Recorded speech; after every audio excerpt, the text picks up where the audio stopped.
नेपालको राजधानी काठमाडौँ स्थित नयाँ बानेश्वरमा रहेको संसद भवन अर्थात् पार्लियामेन्ट बिल्डिङ, जहाँबाट जनप्रतिनिधिहरूले देशको नीति तथा कार्यक्रमबारे छलफल गरेर निर्णय गर्ने गर्दछ।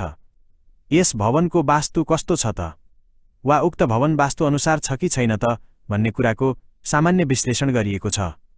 सर्वप्रथम त उक्त भवनको मूल ढोका एकदमै गलत स्थानमा रहेको पाइन्छ। मूल ढोका दक्षिण दिशाबाट अलिकति दक्षिण पश्चिमतिर रहेको पाइन्छ, जुन एकदमै गलत प्रवेशद्वार हो। यस द्वारको कारणले गरिएका प्रयासहरू विफल हुने र दिमाग नै शून्य हुने जस्ता समस्या हुने गर्दछ।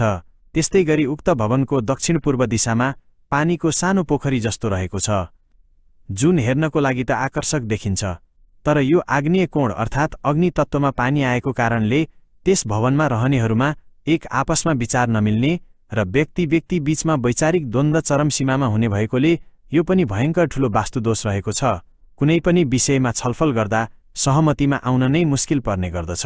देशको समग्र नीति निर्माण बनाउनु पर्ने भवन वा स्थानमा यसरी वास्तुदोष भएमा नीति निर्माणमा समस्या हुन गई समग्र देश र जनताले त्यसको मूल्य चुकाउनु पर्ने हुन्छ। यस भवनको वास्तु उपाय नगरिएमा आगामी दिनहरूमा पनि यस भवनबाट खासै सकारात्मक परिणाम आउने छाट देखिँदैन।